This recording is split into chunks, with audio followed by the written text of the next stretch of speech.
Okay, folks, hello, and welcome to another daily inspiration weekly meeting. And I'm going to share the last 7 daily inspiration titles, and then you guys can choose one of them, and we can go from there. Okay. Okay. The July 1st daily inspiration was the practice of remembering who in truth we are. July 2nd was the light, and you can never be extinguished. July 3rd was being appreciative, not judgmental of our life experience. July 4th, declaring your independence from the ego's rule. July 5th, finding fulfillment by delivering the message of love. July 6th, becoming less judgmental of your past. And July 7th, lifting ourselves to a higher level of consciousness. Wow, they're all pretty good. I like the one about being from the ego. The ego. Declaring your independence from the ego's rule. Yeah. Okay. All right. By the way, you're again, your audio is a little bit off or a little low or what have you. How about now? Yeah, now it's better. Okay. Okay. I'm going to go ahead and read Declaring Your Independence from the Ego's Rule. That's the July 4th daily inspiration. It's 2 paragraphs long. So here I go. Paragraph 1. When you declare your independence from the ego, not only do you set yourself free, but you also help set the whole world free. When you let go of the ego's tools, such as judgment, anger, and resentment, you no longer look upon turmoil, confusion, and chaos and proclaim them as your own. Instead, you free your brothers and sisters from your projection of them, and by doing so, break yourself free from the chains that bound you to the ego's world.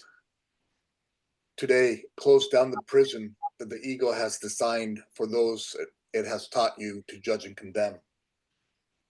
Do so, and you will no longer need to waste your precious time guarding that dark, dreary, and desolate place. Today, ask yourself, what good are judgment, anger, and resentment when I decide to look upon everyone through compassionate, loving, and forgiving eyes? Today, free yourself from a mindset that you know no longer serves you. When you do, you will be declaring your independence from the ego's rule.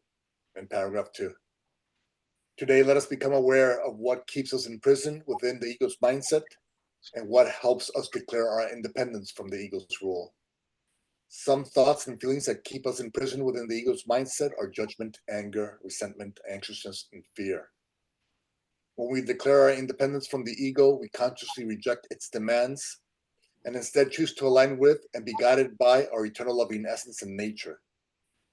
Peace of mind, joy, forgiveness, gratitude for the present moment, and trusting God are some of the thoughts and feelings of people who are living free from the ego's rule. Choosing forgiveness over judgment, compassion over anger, peace over resentment, and trusting God over anxiousness, and love over fear are all signs that we have chosen to declare our independence from the ego's rule. End of paragraph 2.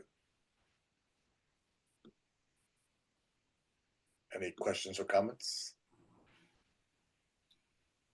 So the thing about ego is it's always on autopilot. It's always very subtle, and before you know it, it's already making you do what it wants you to do. And then you, if you're lucky, you can step back and say, "Oh, I see what you're doing."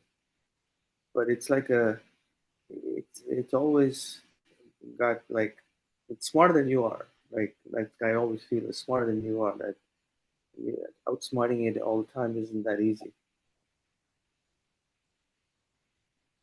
Yeah, like we always said, the ego answers first and loudest. So whenever that happens, you don't want to punish yourself for that, for hearing the ego first. You just want to practice recognizing when you're out of alignment with your loving nature, which is the truth in you. And so the more you practice consciously figuring out that you're somewhere within your mind and heart that you don't belong, the less time you will spend in that delusion. serving the delusion, and the more time you'll spend aligned with the mind of God, with love. And so the idea is not to, okay, the ego answers first by judging or being resentful or jealous or hateful or whatever. Okay, that happened. Okay, that's fine. It happened. The idea is not to punish yourself for that or punish others for that, because that only sinks you deeper into the darkness. Okay. The idea is to recognize that you're somewhere you do not belong. You were not created to add darkness to darkness. And so you say, okay, I'm judging or I'm frustrated or I'm resentful right now. Okay, what's that? What's happening? Okay, it's the ego who's in control of my mind and thinking right now. Okay, what is that? What is that asking me to do? It's asking me to take back control of my mind and thinking. And so, okay, I'm judging. I don't want to do that. I've done that before. It never works for me. What should I do to align me with love? Offer one of love's expressions, such as forgiveness or compassion or understanding. And by doing so, you align once again with who you truly are. So you go from being out of balance, supporting the ego's mindset, to returning back to center and being on balance. And so that practice from going from here to here, the more times you get to practice this, the less time you will spend in the ego's mindset and world. And so because of that practice, gratitude is the appropriate response to those individuals who triggered you. Because all they're doing is helping you practice going from the delusion to the truth in you. From the delusion to the truth in you. Judgment to forgiveness. From fear to faith. From condemnation to compassion. And so whenever that happens, it's cool. Just recognize, remember that that's not what you're here to do. Realign with your center with love, and then offer love's expressions to your brothers and sisters. And so let's say in that moment, somebody does something that triggers you and you judge them. What's really happening is the universe is inviting you to practice forgiving so that you can remember that you can have peace in those situations and that you can become a beacon of forgiveness for others. And so all that brothers and sisters is doing is helping you see that I can forgive instead of judge, and therefore I can have peace instead of pain.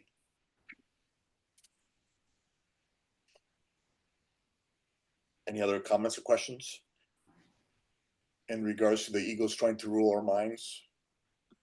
I love that take on July 4th of declaring our independence, because it's the hidden slave master that we have in our lives. And so I think that's such an important thing, how much it takes over our thoughts. It's so, it is a definite daily challenge, I think, to like realize it's happening and then switch gears. One thing about it is practice. Um, if we practice making better decisions when we're aware of it, they become a habit, and then it happens without having to go through the process. You know, it's the same way you get to Carnegie Hall. Practice, practice, practice. Yeah, and so first recognize that you're somewhere you do not belong. So any of the ego's tools, such as judgment, anger, resentment, chaos, fear, anxiousness, shame, guilt, all that are ego tools. So you want to practice recognizing, okay, that's not what I'm here to do. And forgive yourself and others, come back to center, and then ask the moment, what expression of love can you offer it? And so you want to offer an example of when the ego tried to take over your mind, Samir? An Well, example. yeah.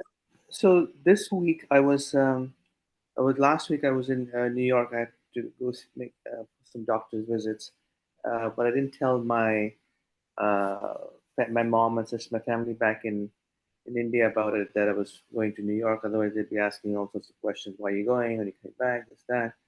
And so I didn't. I mean, when I was there, I just used to just message good morning or something, but I never called my mom. So like I think by Friday or something, she sent me a long ass, very mean, nasty message. Oh, how could you not call me and ignore me? Don't you know how I'm feeling? And there's us. And so I was, and then for some strange reason, it didn't really trigger me. I just didn't reply. And then the next day, um, I just sent a message. I was in New York. I sent a picture with my son, and I had to make some doctor's visits. And she didn't say anything nasty after that. She said, "Oh, the Anish, my son, oh, he looks cute." So next day, on Saturday, was it Saturday? Yeah, Saturday, I called her. Um and I was just speaking, and she was like, "Oh, you haven't called me," or she was saying, "Well, you didn't message your sister either." I'm like, "No, I messaged her asking." So no, just messaging her doesn't really matter. People have to talk, and you can't just expect somebody just message and that'll be fine enough. And that I said, "Oh, Mom, I have to go. Eric's here to pick me up." Uh, so yesterday I was like, if I call her, I'll have to hear all this thing again, and do I want to do this? And so I was like, you know what, call her. And one thing my mom and I do is like she teaches me how to cook something new or something I don't know. Like I want to cook eggplant, and I have never cooked eggplant. So I call her and I say, I haven't cooked eggplant. So instead of chatting what's happening, I listened to what I called her yesterday. I listened to like, oh, she had fallen down, and now she's too lazy to, like, I guess, rehabilitate or start walking, and she's saying, oh, she can't walk properly, this that. I said, I haven't learned how to make eggplant. So I spent the next hour with her, and then I also conferenced my sister, and then my sister and her start fighting because she owes her money, and she's like reminding her, and my sister getting upset. Oh, you're making me feel bad, this, that. She hangs up, a lot of drama going on. And I'm just chill. Like, I put the phone on video, and she tells me we're just cooking. Like, she teaches me how to cook the eggplant. I make the eggplant. It's freaking insane. It's so good. And I, I don't remember about making any conversations about this happening that. I just remember that I chose to do something productive instead of chit chatting, and we made an amazing eggplant. It was like the best I've had. And it was like a great exercise. Like my fears of this is gonna that I'm gonna get triggered with all the stuff she's gonna say, um, then were baseless. We just chit. So I was like, so yesterday we did that, and then says, all right, next tomorrow I'll call you and we'll make a lentil together. So today I called her, and I was like, listen, I want to make lentil. So she's very happy teaching me how to make the lentil and this and that. So after the lentil's over, I said, okay, I have to go now. So well, that's it. You made the food and you had it, and now it's goodbye. It's like, yeah, I'm gonna eat it now. So it was. Uh, I'm just saying I was making a choice instead of getting into listening, reacting, feeling scared, feeling defensive, this, that. I took it a different way, a different stride. I did a productive that made her happy because it because I know she really loves me. She just speaks a different language, Right. and we came up with something. We made lentil, we made eggplant. It was beautiful. So my ego was kind of like over preparing me to get on the defensive. Oh, this is going to happen. This is going to happen, and it wasn't really that necessary. It wasn't. It's over preparing me to, like, oh, now she's going to say this. It was just it I didn't require the ego's path. I just took my own cooking. Right. I got to learn how to cook eggplant. I've never cooked eggplant either. Oh, so it's really good. It's Your with mom, mustard oil. your mom should start doing Zoom classes. Yeah. So If you like it, I'll bring it to class. But it's made with mustard oil. So I don't know if you ever tried mustard oil. So it's a different flavor. It was just, it Did you was say very did you say mustard oil? Oh, okay. Mustard is good. oil. Usually, Yeah.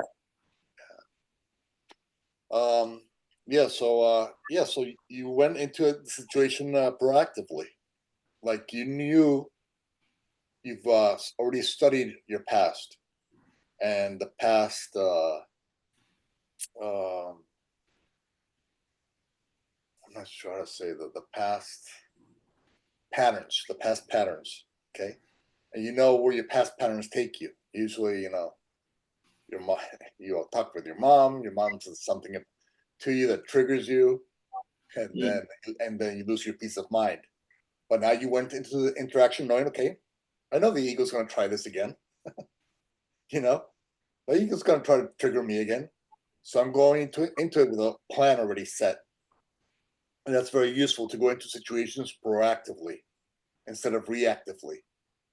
Because if you go into a situation without your tools, then you know the ego can capture your mind.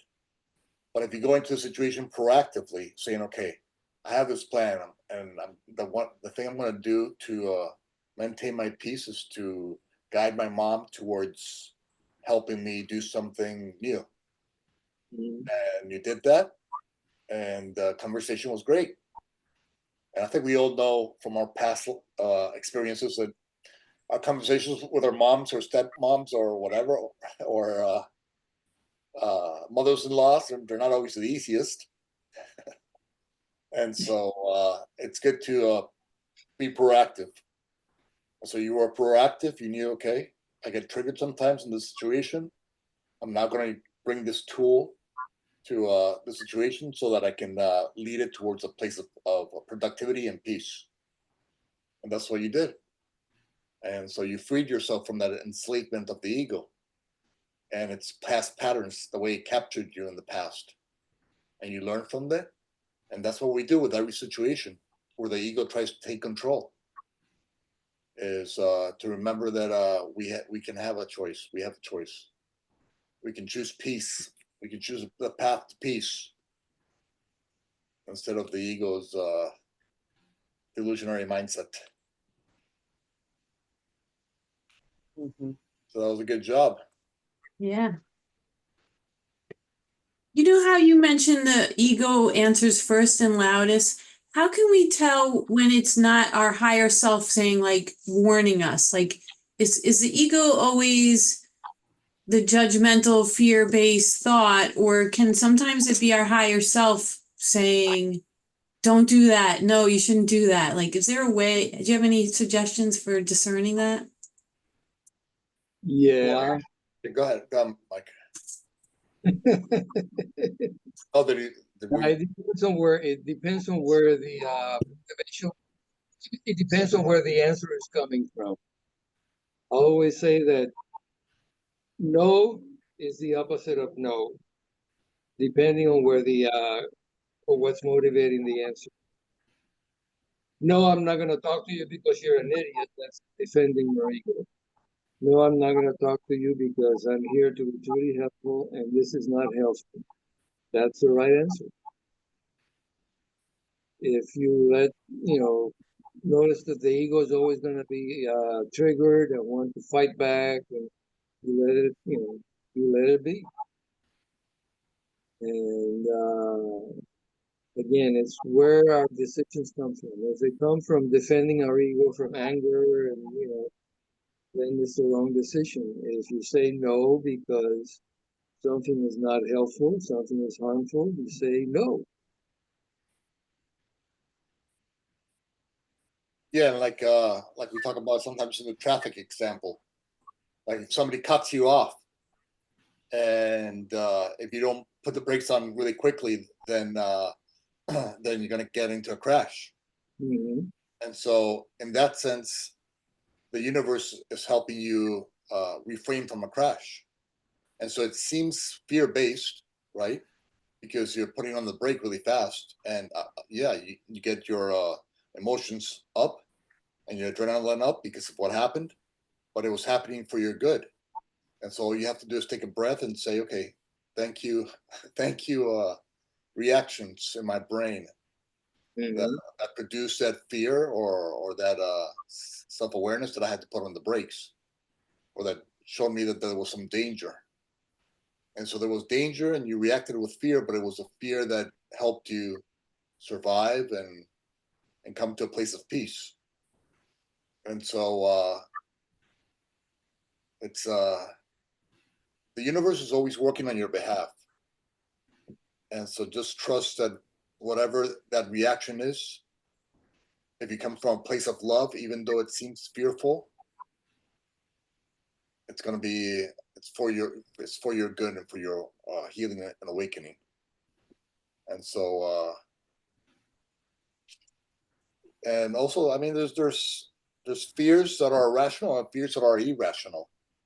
Like maybe you're a single woman walking down some dark alley at night, and your ego says, you know, maybe you shouldn't walk that way.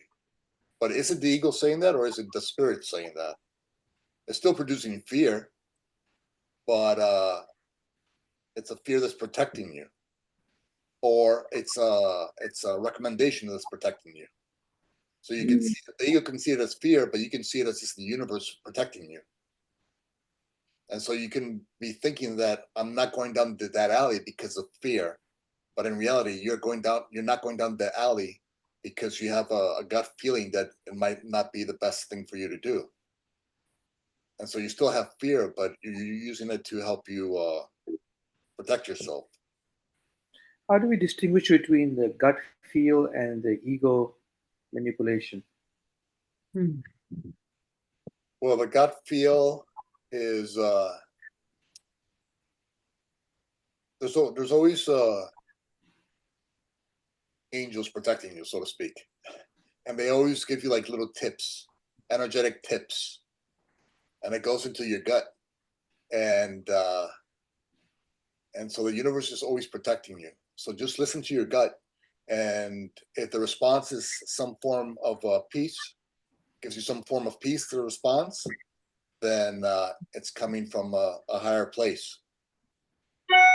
If it seems to be creating more negativity or more fear, then it's coming from a lower place. And so I guess we got to get into specific examples. But like the gut could be telling us that something bad is going to happen. Yeah, and that could be a way of protecting you. You know, Right. the universe is protecting you. Which in case could be whether how and so how to tell whether that the ego is trying to tell you that or the gut's trying to tell you that.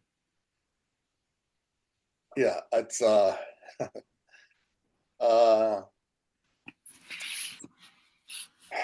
not sure. I mean, you always want to go with your gut, and you want to trust that whatever is coming from your gut is coming from a place of peace, because and peace of place of peace and protection. And so, you know, it's okay to trust your gut. And then what happens after you trust your gut? That something positive happened, something negative happened. Were you protected? Were you not protected? You know, the ego is always about judgment and fear and anxiousness and doubt. And then, but sometimes the universe is just protecting you, and the ego calls it fear or doubt. So it's a little tricky. Hello, one. Hello, good afternoon, good evening, everyone. Hi. If you ever been to my website, we were reading the July 4th, declaring your independence from the ego's rule. And it's just about when the ego answers first and loudest, you start to recognize the language of the ego, such as judgment and frustration and anger and resentment and anxiousness and fear. Those are all languages of the ego. And when that happens, you don't want to punish yourself for experiencing that. You just want to recognize that you're somewhere that you do not belong. And then simply correct your path, maybe through the act of forgiveness or understanding or compassion, return to love and then offer that love. Whatever that moment is requesting, whatever aspect of love that moment it seems to be requesting.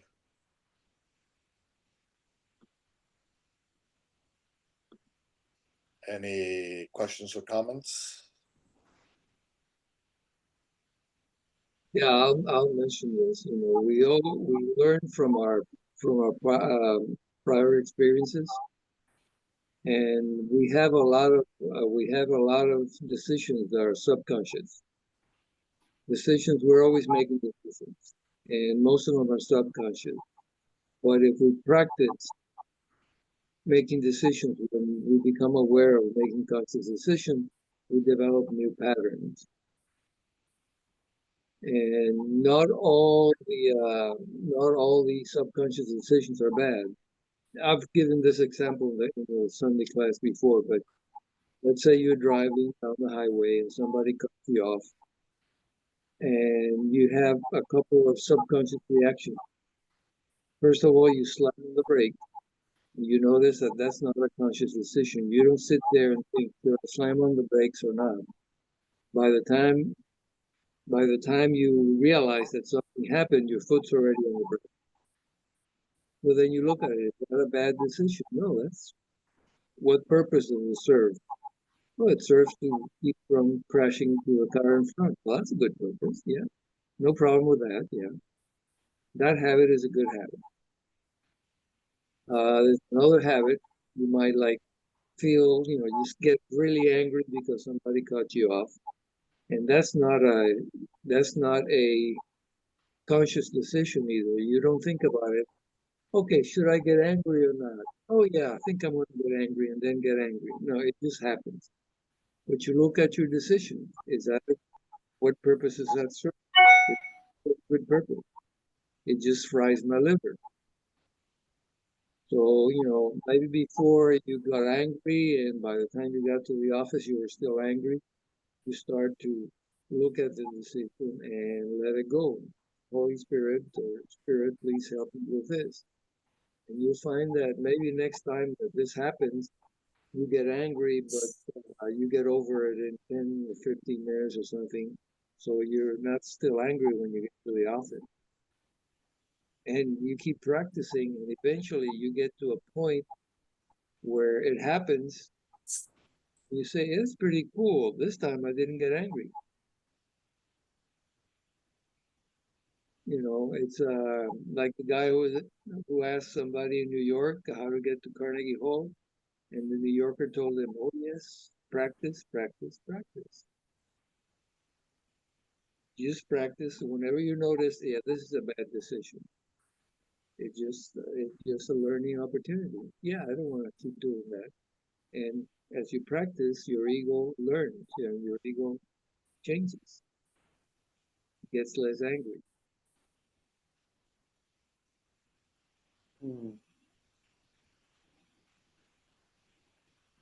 Thanks for that explanation.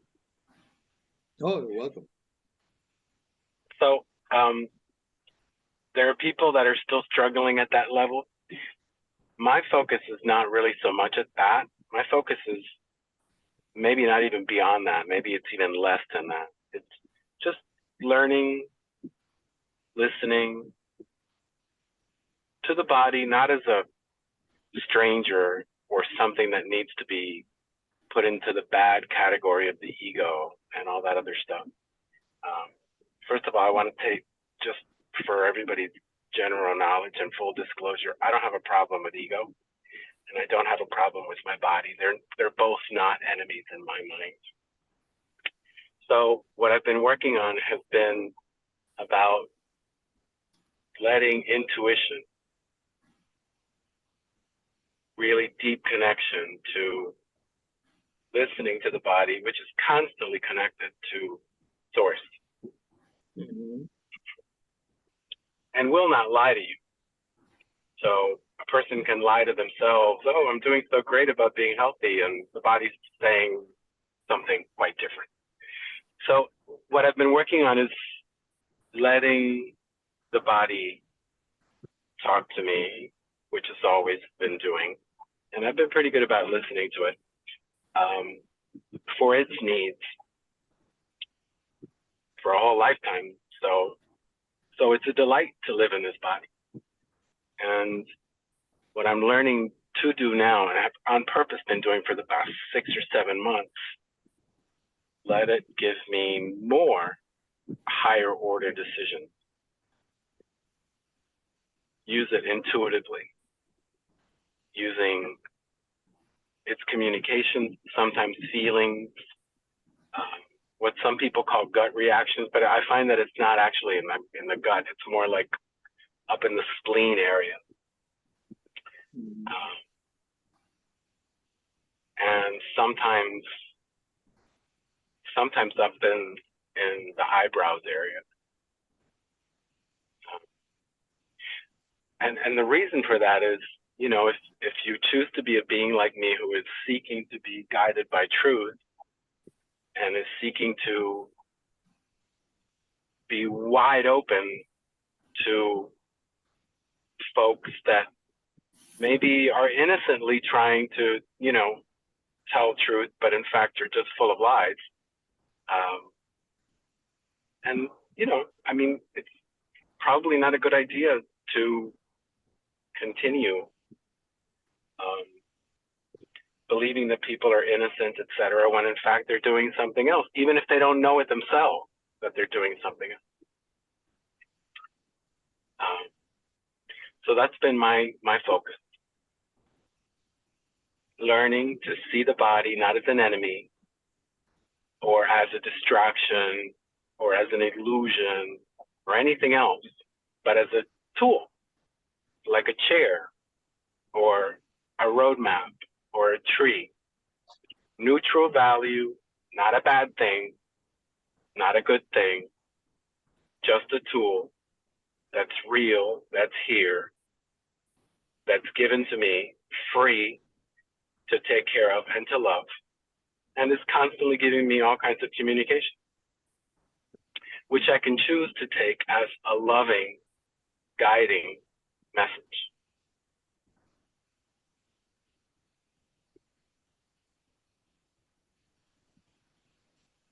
Yeah, that's the lovely way to use the body. It's kind of like a communication device. Really, of course, there's a communication device for the soul. The body is, and so when we listen to the body, we're listening to the universe, so to speak, and we can listen to the universe through the body. And we were talking about a gut feeling. The universe is always taking care of you. You just got to trust the universe is taking care of you. And sometimes certain people come into your life that are not the sweetest, and maybe your gut knows something you don't know. And maybe it's okay to say no in a loving fashion to person X or Y if your gut tells you so. Because if your gut is telling you, you know, this person is not good for me, uh, your gut is just simply trying to protect you in a loving fashion. And whatever is best for you, because we're all one, right? Whatever is best for you is best for everybody around you. And so it's not an act of selfishness to listen to what your body or gut or spirit have to say. It's good to practice listening, practice being quiet, and inviting the universe to speak. And sometimes the body catches what the universe is trying to say to you. And it's a lovely thing. Yeah, it's all, whenever we notice that something is coming from anger, resentment, then you know, oh, good thing, I realize that. Do I want to do this or not? If it's coming from a loving thing, whether it's protecting yourself or protecting somebody else, then it's the right decision. You know, you don't want to be a doormat, like, you know, It's about whether you're angry and trying to defend your ego, or it's a problem. The body needs defense all the time. If somebody is coming at you with a baseball bat, it would be a good idea to run.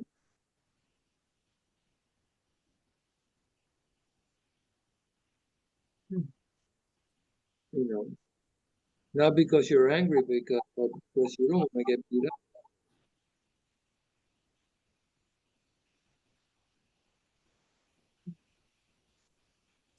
Comments, Jen?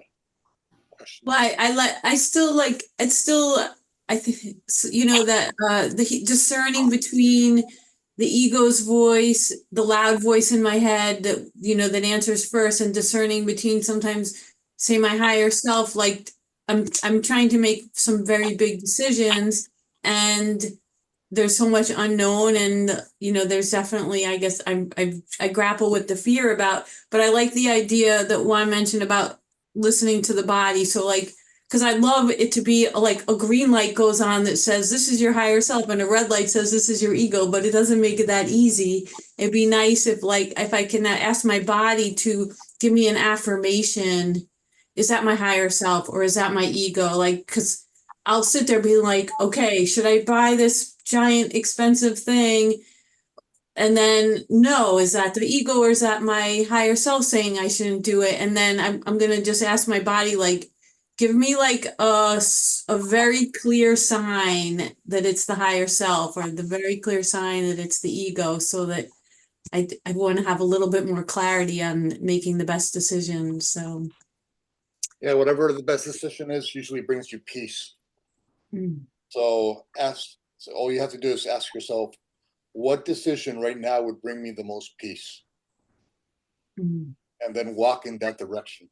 And so talking about the body, that was we were looking for a house for my mom a long time ago, and I went into a house, and I got freaking sick. I had to like leave the house. And what was that? Who knows? Who knows what it was? But whatever it was, I felt it in my body, and I go, no. This is not the place. There's something off here. And so yeah, sometimes the body reacts like a radar. But whenever doubt comes into your mind, or anxiousness about making any kind of choice, just simply invite the Holy Spirit in, invite God in, invite Christ in, invite Buddha in, invite whoever you want in, and invite them to offer you a decision and see if that decision brings you peace. So you don't have to decide. You let God decide for you. And you know that God is deciding for you when you have peace. You know that Christ is deciding for you when you have peace. You can even invite, if your great grandmother, if you had a lot of love for her, you can invite your great grandmother in and say, great grandmother, I have to do this. You think I should? And then if you get a peaceful feeling, then do it. If you don't get a peaceful feeling, then don't do it. It's good to start getting that radar, going. So I'm glad you mentioned. Yeah, go ahead. I'm really glad you mentioned that about the situation with the house. Why is that?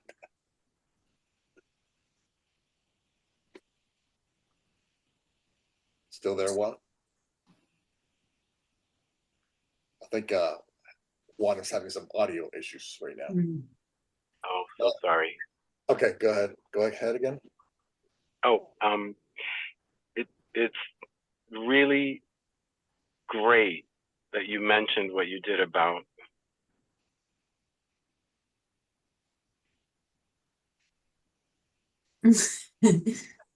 Well, at least it was really great. whatever it was. Sorry, Juan, it's just that you broke up after being such a nice compliment. I think I'll leave it at the compliment. Okay. Try once again, Juan. and use it, and you, what? Yeah, try once again because you were blocked by whatever. Um, let me try to get to a different internet. We can connection. hear you now. We hear you. We hear you, yeah. Okay. So when you're looking at space through the body, I mean, as an architect designer, you look at space through the mind and its uses and all kinds of other stuff. So when a person walks into a space, you get all kinds of semiotics. You get all kinds of vibrations.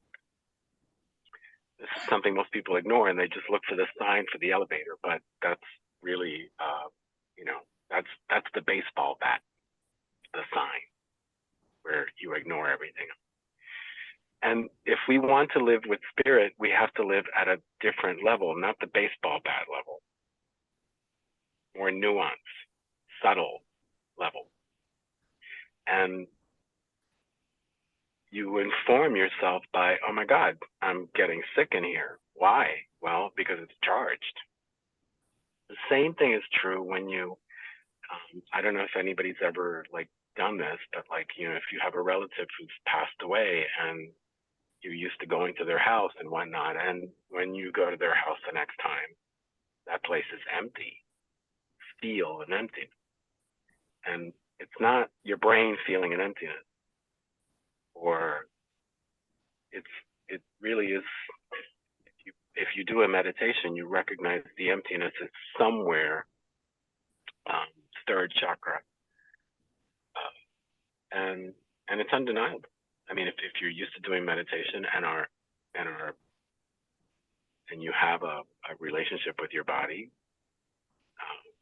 not at a baseball bat level, but at where is the energy and what is this energy and what emotion is located in which part, and you do your body scan and whatnot, and find a knot, and maybe it has a meaning and has something to tell you, or sometimes it's, I don't know what it is, but it's there, and you know that it's stuck energy.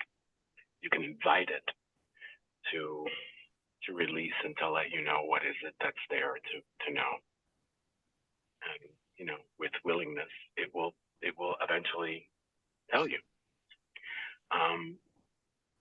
And I make all kinds of decisions that way.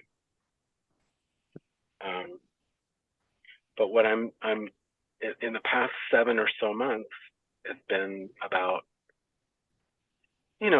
focusing my attention to people who genuinely are interested, instead of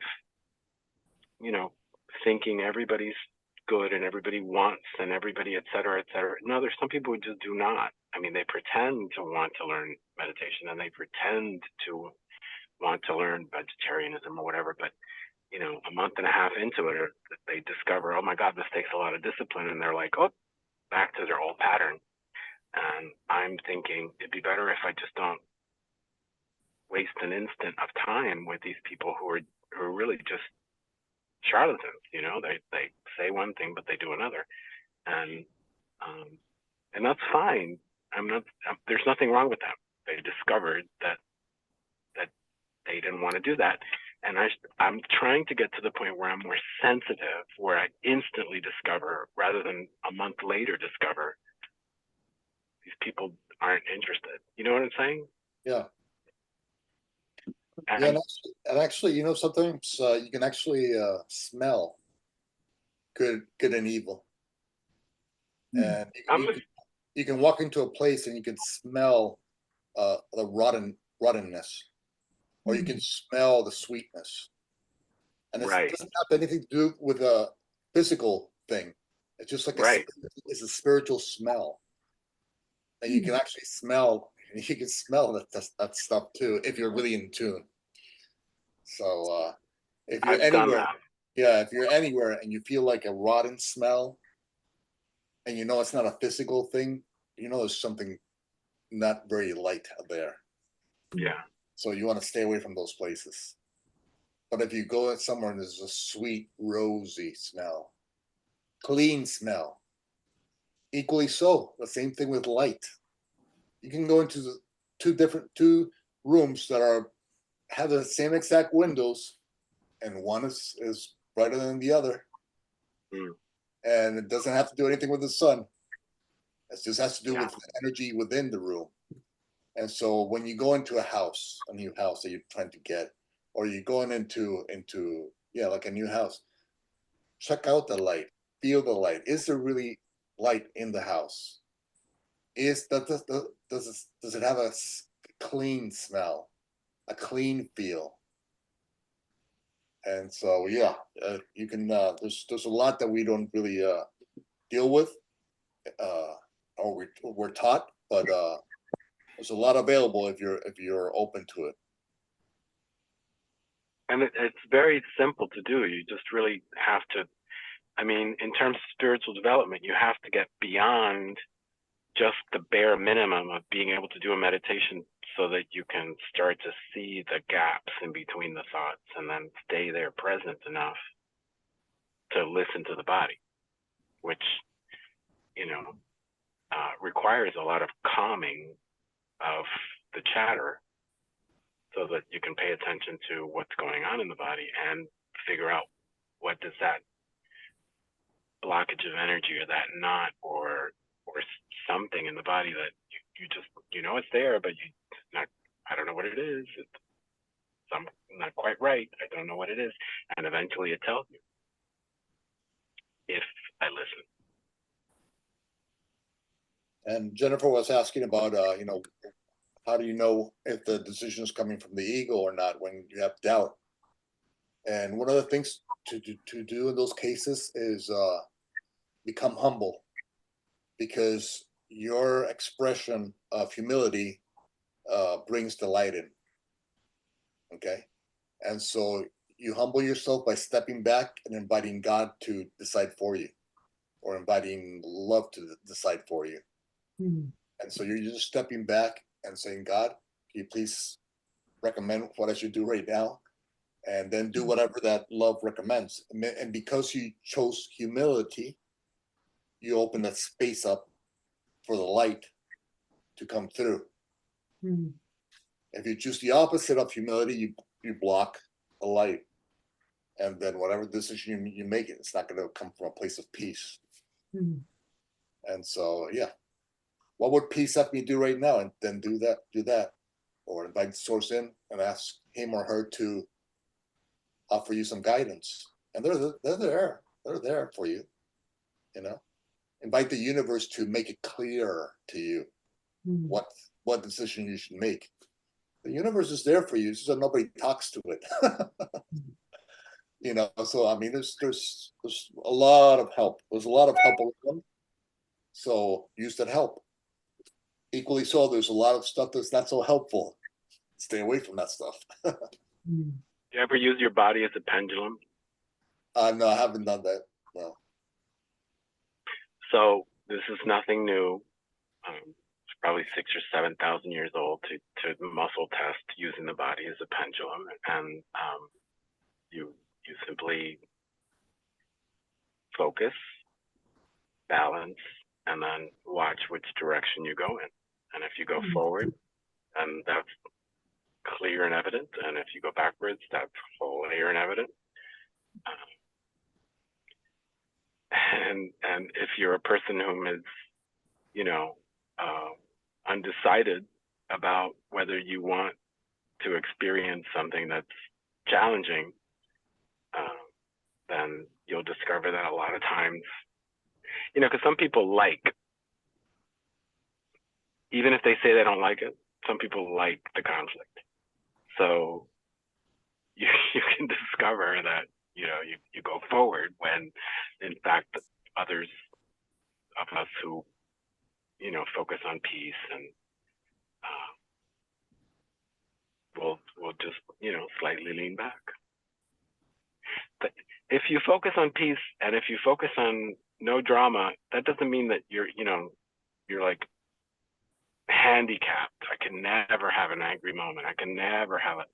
No, That's not what I'm getting at. It just becomes natural to kind of like, oh my God, that's so foolish, and oh my God, isn't it amazing that I don't see the need to go to that emotional space anymore because I'm worth a higher place than getting angry. I can use a completely different fountain of energy that's so clear and drives me to my place much quicker because everybody else around me cooperates so much better, and I get there faster, etc. Yeah, that's what we were talking about at the beginning of the classes. When that kind of stuff happens and your mindset is stuck in a place of unloving place, don't punish yourself for that. Just recognize that you're somewhere you do not belong. Forgive yourself and others, and come back to center, come back to love, and then act from love. And that's what the post of today was saying, declaring your independence from the ego's rule. You don't have to punish yourself for being stuck in the negative. Just recognize that you don't belong in the negative and bring yourself back to the positive, to love. You don't belong in fear, you belong in love. You don't belong Takes in a lot of responsibility to do that. Right? Mm-hmm. Yeah, but it's like the course would call it an effortless accomplishment, because Yeah. you really belong here. So It is. It this is is, really. no matter what the ego says, this is where you belong, and you know that, and we all know that deep down inside, even though we sometimes we forget, and that's okay, because forgetting is just a way to remember better. So okay, we forgot for a second. Don't punish yourself for that. Just pat yourself on the back that you recognize, okay, you know what? I don't want to be stuck in judgment or anger or resentment. Let me come back. And you come back through the doorway of forgiveness, through the doorway of compassion, through the doorway of understanding. And then when you do that, you learn. You've learned something new. You learn that you don't want this. You want this. And this only helped you practice seeing that this is not what you want, but this is what you want. And so everything, all the good and so-called bad, everything is used for your growth, healing, and awakening. And so when you remember that everything is being used for your good to help you grow, heal, and awaken, then your response to the moment and to every situation and every interaction and every person is gratitude. Because you know that in some way, shape, or form, they're helping you, awakening you to who you truly are and what you truly want. Mm-hmm. Yeah. All right, folks, we usually do an hour, so I want to respect your time. So it's 8:04. And thank you thank you very much for coming. Thank you.